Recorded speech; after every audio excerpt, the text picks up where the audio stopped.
그 후에 유대인의 명절이 되어 예수께서 예루살렘에 올라가시니라.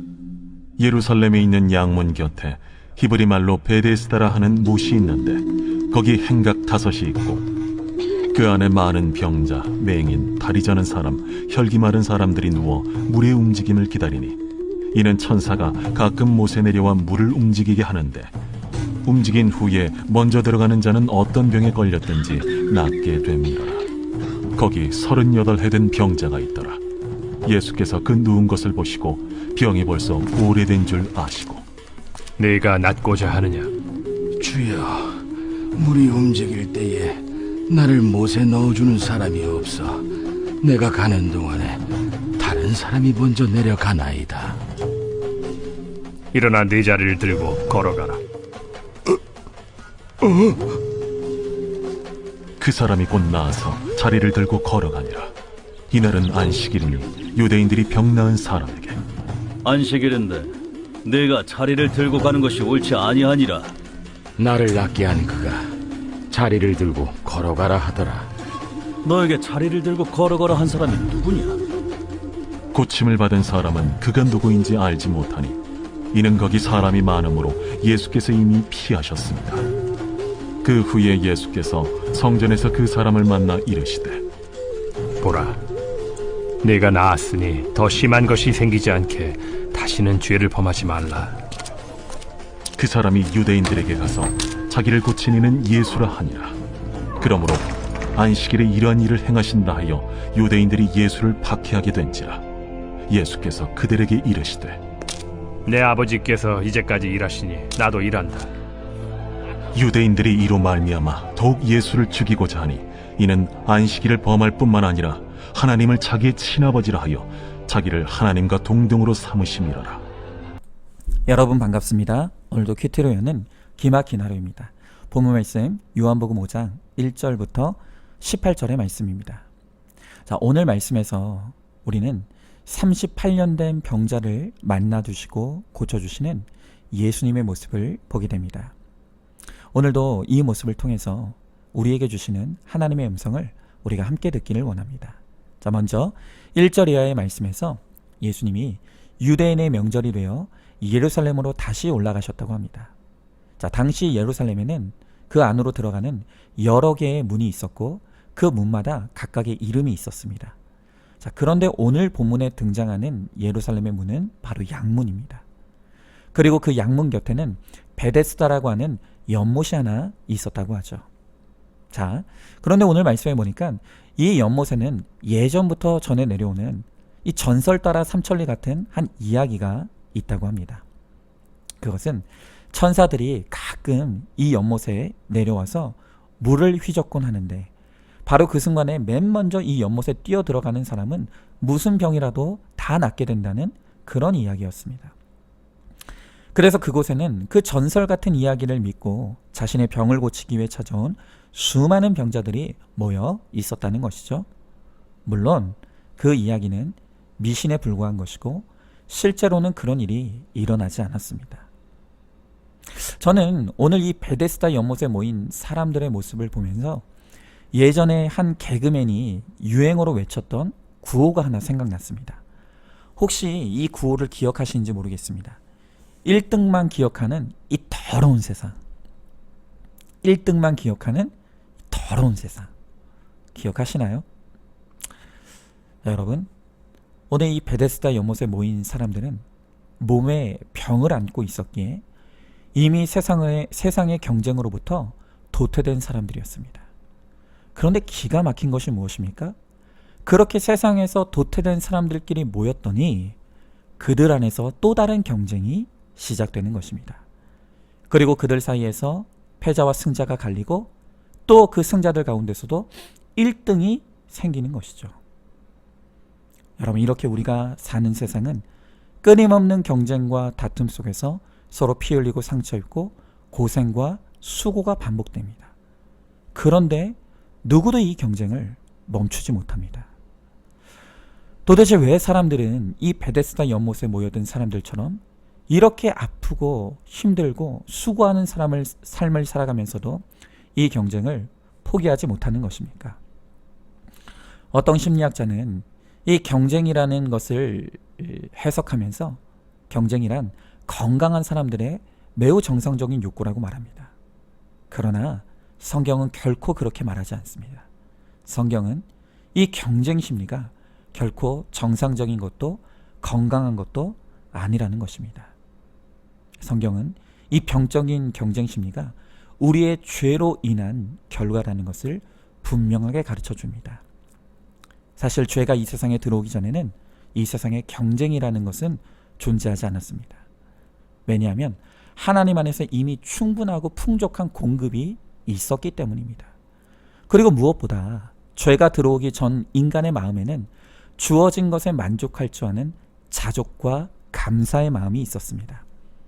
그런데 인간이 이 세상에 끄집어 들어온 이 죄가 모든 것을 다 망가뜨렸습니다. 특별히 죄로 인한 결과로 하나님과 인간의 관계가 끊어지게 되었고, 사람들은 이제 하나님으로부터 오는 공급에 의지하는 것이 아니라 자기 스스로의 힘으로 공급을 만들어야 하는 수고를 감당하게 된 것입니다. 그리고 우리의 죄성으로 생긴 욕심과 탐심이 자족하는 마음을 망가뜨려서 끝간데 없이 남과 나를 비교하면서 더를 외치며 스스로를 수고하고 병들게 하는 것이죠. 우리는 끊임없이 비교합니다. 다른 사람과 나를 비교하고, 남의 자식과 내 자식을 비교하고, 남의 집 평수와 내 집 평수를 비교하고, 내 월급 봉투와 남의 월급 봉투를 비교하고, 또 남의 배우자와 내 배우자를 끊임없이 비교하면서 경쟁합니다. 심지어 우리에게 있어서는 신앙생활조차도 경쟁의 대상입니다. 그래서 나의 열심을 앞세우면서 소위 더 높은 직분을 얻고, 그래서 그렇게 높은 직분을 얻으면 마치 그것이 하나님께서도 나를 1등으로 여겨주시는 것처럼 생각하는 이 끊임없는 경쟁심이야말로 베데스다 연못에 모인 병자들의 바로 그 모습인 것입니다. 사실 제 아내도 이런 병적인 경쟁심리와 비교의식이 끊임없이 제 안에서 갈등 충만을 일으키고 있습니다.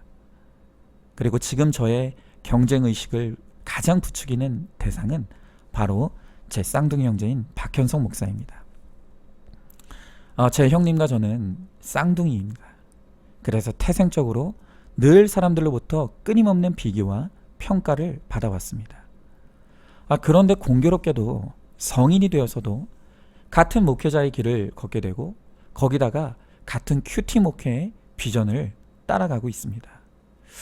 이게 쌍둥이의 이 태생적인 운명인지는 모르겠지만 하여튼 그렇게 되었습니다. 그런데 요새 저의 경쟁 심리를 더욱 부추기는 것이 생겼는데, 그게 다름 아닌 유튜브입니다. 아마 제가 무슨 말을 하려는지 짐작하시는 분들도 있을 것 같습니다. 박현성 목사가 섬기는 교회의 유튜브 채널을 보면, 제가 지금 이 설교를 위해 방문해 보니 무려 1380명의 구독자가 구독하고 있는 것을 보았습니다. 그런데 반면에 제가 섬기는 교회의 유튜브 채널의 구독자 수는 제가 이 설교를 준비하는 시점을 기준으로 259명입니다. 사실 지금 우리 교회의 구독자 수도 우리 교회 출석 교인을 생각했을 때는 아주 큰 숫자입니다. 이것만으로도 정말 감사할 일이죠. 그런데 제 쌍둥이 형님의 교회 구독자 수를 보는 순간 제 안의 경쟁 심리와 비교의식이 꿈틀대는 것을 제 스스로 느낍니다.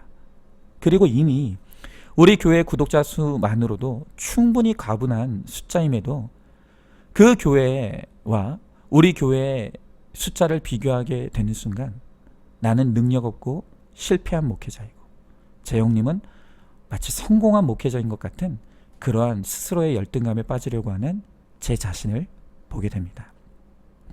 이렇게 저도 제 안에 이 죄된 경쟁 심리와 비교의식과의 끊임없는 갈등 충만이 있음을 이 시간 고백하고 회개합니다.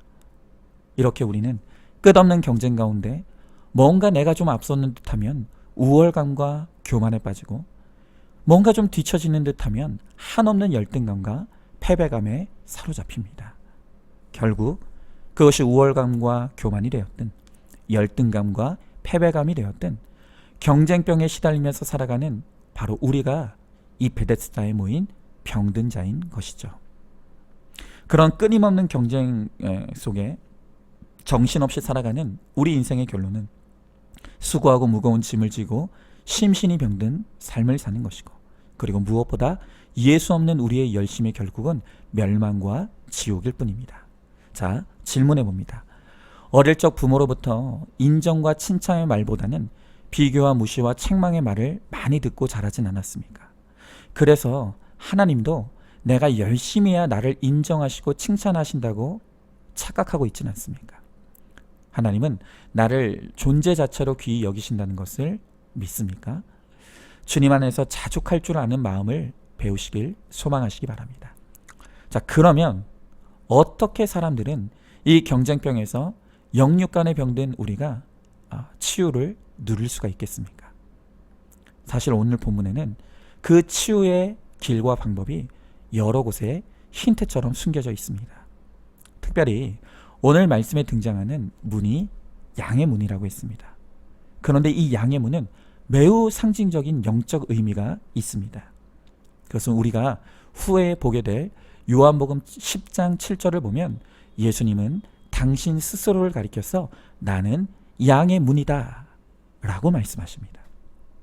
그리고 이어지는 요한복음 10장 9절에서 말씀하시기를 내가 양의 문이니 누구든지 나로 말미암아 들어가면 구원을 받고 또 들어가며 나오며 꼴을 얻으리라 라고 말씀하십니다. 그렇습니다. 우리는 예수님의 양이고 예수님은 우리가 안전하게 쉬고 먹을 수 있는 은혜로 들어가는 문이 되십니다. 우리가 예수님께로 가야 비로소 참된 안식과 평안과 만족을 누릴 수 있다는 것입니다.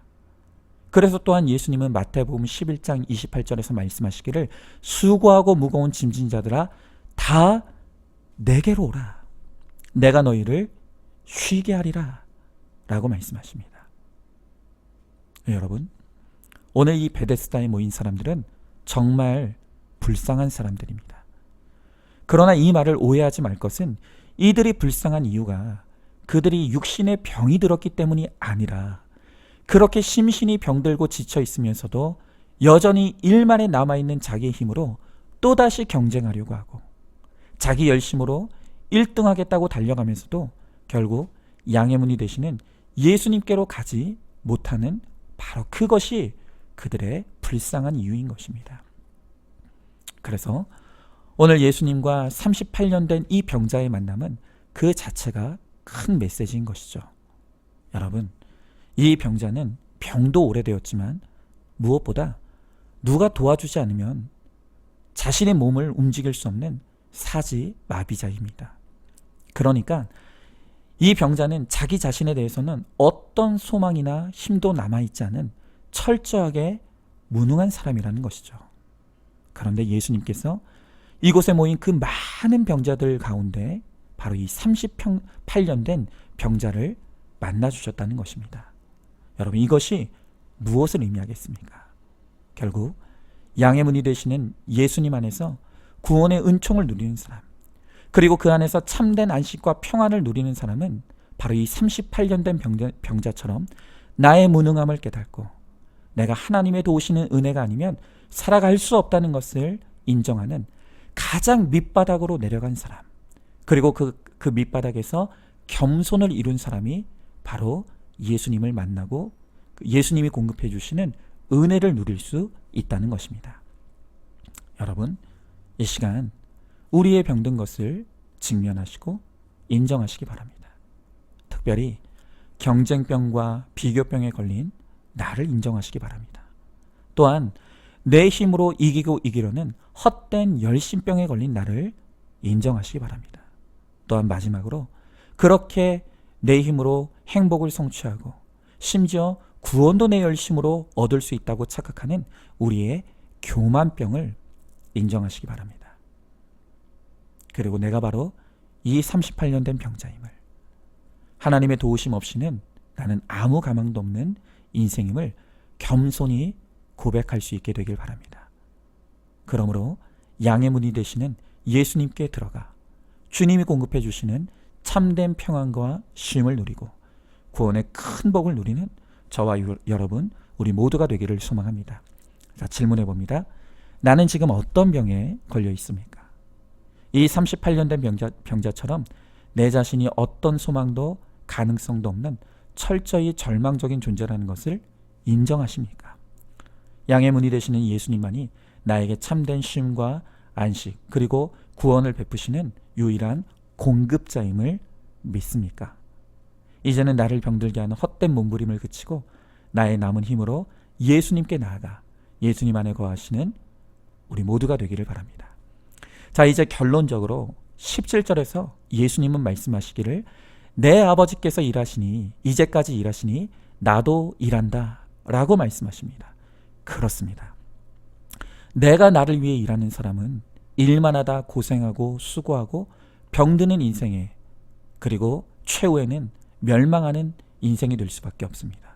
그러나 하나님께 내 인생을 맡기는 사람, 하나님을 의지하는 사람은 바로 그때부터 하나님께서 나를 위해 일해 주신다고 합니다.